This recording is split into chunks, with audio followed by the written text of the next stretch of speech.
गुरु गोविंद दो खड़े काके लागे पाँव। गुरु गोविंद दो खड़े काके लागे पाँव। गुल बलिहारी गुरु आपनो गोविंद दियो बताए कबीरा। गोविंद दियो बताए बड़ा हुआ तो क्या हुआ। जैसे पेड़ खजूर बड़ा हुआ तो क्या हुआ। जैसे पेड़ खजूर पंछी को छाया नहीं फल लागे अति दूर कबीरा। फल लागे अति दूर। नमस्कार, मैं नितिन कुमार राधे कृष्णन यूट्यूब चैनल में एक बार फिर से आपका स्वागत है। मैं नितिन कुमार।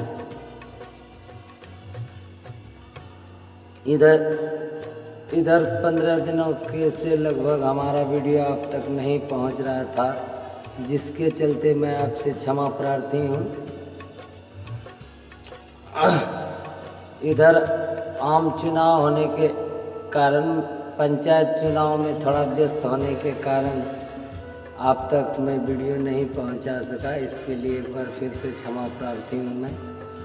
आज कबीर जी के बारे में कुछ चर्चा करूंगा मैं, उनके जीवन पर, उनके जीवन जीने की शैली पर और उनके जीवन, उनके जन्म में जो कई भ्रांतियां हैं, कई प्रकार की प्रथाएं चली आ रही थी जिन्हें उन्होंने रोका। कई प्रकार की बातें कबीर जी के बारे में जो मैंने बचपन में 4वीं या 5वीं क्लास में उनकी जीवनी के बारे में पढ़ा था, उसी के विषय में मैं थोड़ा आपको बताऊंगा। तो सबसे पहले मैं कबीर जी के जन्म के बारे में बताना चाहूँगा, क्योंकि उनके जन्म पर भी कई तरह के वाद विवाद हैं। कई लोगों का मानना, कुछ विद्वानों का मानना है कुछ, और कुछ विद्वानों का मानना है कुछ। जैसे कि उनका जन्म लहरतारा, काशी, उत्तर प्रदेश में माना जाता है। लहरतारा तारा नाम के एक जगह पर जो एक सरोवर था, तालाब था, उसी में बड़े बड़े कमल के फूल हुआ करते थे। कईयों का मानना है कि वो कमल के फूल पर उस बच्चे को पाया गया था जो बाद में कबीर बने। और कई बताते हैं कि लहरतारा में जो सरोवर था, तालाब था, उनकी सीढ़ियों पर नीरू और नीमा नाम के जुल्हा को बच्चा मिला था। इसमें भी उनके जन्म के बारे में बताया गया है।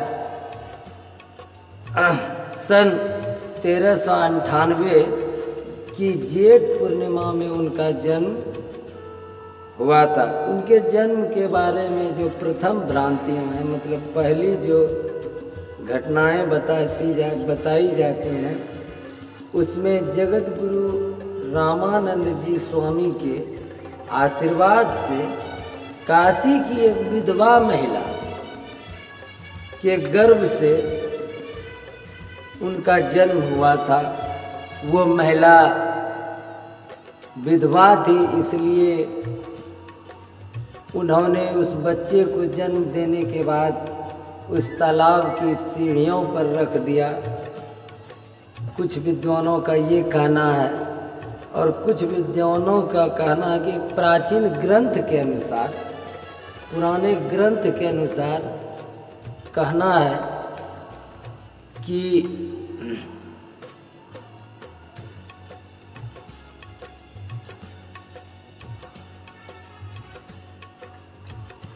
के अनुसार कहना है कि एक योगी के औरत से प्रतीति नाम की देवांगना अर्थात देव अप्सरा देवांगना के गर्भ से भक्त प्रहलाद जी का ही जन्म संवत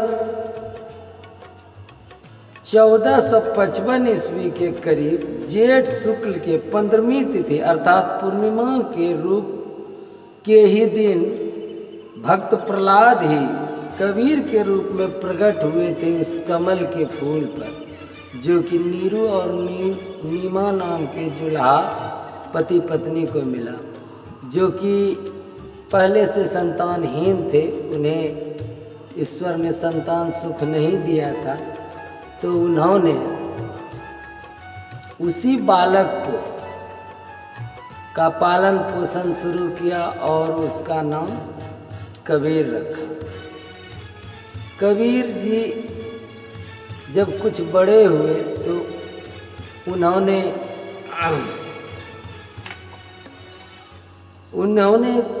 उनके माता पिता ने उन्हें गुरु के पास शिक्षा के लिए भेजा। उनके गुरु का नाम रामानंद स्वामी था। उन्होंने उनसे ही शिक्षा दीक्षा ग्रहण किया। उस समय लिखाई उतनी महत्वपूर्ण नहीं होती थी, पढ़ाई महत्वपूर्ण होती थी। वो कबीर जी जो थे वो सगुण ईश्वर में विश्वास नहीं रखते थे, वो निर्गुण ईश्वर में विश्वास रखते थे। धीरे धीरे जब बड़े हुए युवावस्था में आए तो उनका विवाह भी हुआ। उनका विवाह लुई नाम की एक स्त्री के साथ हुआ और उनके एक पुत्र भी हुए जिनका नाम कमाल था। वो पेशे से जुलाहा का कार्य करते थे और कबीर दास जी के ने कई प्रकार की रचनाएं जो कि उन्होंने अपने से नहीं, उनके जब वो निर्गुण भक्ति करते थे, वो सगुण भक्ति में विश्वास नहीं रखते थे। वो ईश्वर को सगुण रूप में नहीं भजते थे, वो निर्गुण रूप में भजते थे। उनकी एक दोहा में भी कहा गया है, उन्होंने जो साखियाँ कही हैं, दोहे कहे हैं, उनमें एक दोहे में कहा गया है कि पाहुन पूजे हरि मिले तामय पूजो पहाड़, ताकी भली चंगी वो चक्की जो पीस खाए संसार। उनका कहने का आशय है, कहने का अर्थ है कि अगर पत्थर के छोटे से टुकड़े को पूजने से हरि की प्राप्ति होती है, अर्थात उस परम पिता परमेश्वर की प्राप्ति होती, तो उससे तो अच्छा कि पर्वत वो पूरे पहाड़ को ही क्यों न पूजा जाए, क्योंकि वो जल्दी प्रसन्न हो जाएंगे। जब छोटे से पत्थर के छोटे से टुकड़े को पूजा जाता है तो हरि की प्राप्ति संभव है, तो क्यों न पूरे पहाड़ को पूज लो तो जल्दी वो हरि मिल जाएंगे। लेकिन वो ये कहते हैं कि उसी पत्थर के टुकड़े से बना वो चक्की है जो पीसने से पूरे संसार के लोग भोजन करते हैं। उनसे उसी चक्की में आटा पीसा जाता है जो खाते हैं लोग। तो कबीर जो थे उन्होंने कई जगह पर कहा है, जैसे वो श्री राम के विषय में भी कबीर जी कहते हैं कि मैं उस राम को नहीं मानता जो महाराज दशरथ के घर पैदा हुए, राजकुमार थे, बाद में राजा बने, अपने कई तरह के कार्य किए, अपनी पत्नी के लिए उन्होंने रावण का वध किया। मैं उस राम को नहीं मानता, मैं तो उस राम को मानता हूँ जो जन्म नहीं लेता है, जो मरता नहीं। मैं उस राम को मानता हूँ जो घट घट में सृष्टि के कण कण में बसे हैं। मैं उस राम को मानता हूँ, न कि मैं दशरथ के घर पैदा हुए श्री राम को मानता हूँ। आज के वीडियो में इतना ही। कबीर पर चर्चा हमारी जारी रहेगी। उनके जीवन के बारे में मैं आगे और आपको बताऊंगा जो मुझे जानकारी है। आज तक के लिए नमस्कार। राधे राधे। जय श्री।